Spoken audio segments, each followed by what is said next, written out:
আজকে ছিল আমার কলেজের প্রজেক্ট জমা, তাই সকালে স্নান করে পুজো দিয়ে আমি কলেজ যাওয়ার জন্য রেডি হয়ে পড়লাম। তারপরে আমি আলু সেদ্ধ ভাত খেয়ে বেরিয়ে পড়লাম।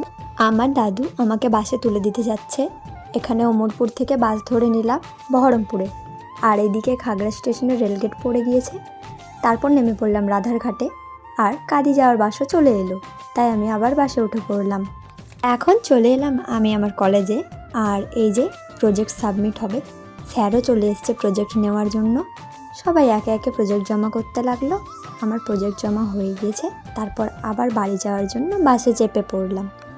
এখন যাচ্ছি বহরমপুর, সেখান থেকে আবার বাস ধরবো। বহরমপুরের সরকারি বাস স্টপটা আলাদা, আর এখানে একটা হিন্দু হোটেলও আছে। আবার বহরমপুর থেকে বাসে চেপে পড়লাম বাড়ি যাওয়ার জন্য। মিয়াপুর ব্রিজ এই দেখো, আর এটা রঘুনাথগঞ্জ পেট্রোল পাম্প। তারপর ভাই আমাকে সাইকেলে করে নিতে চলে এলো।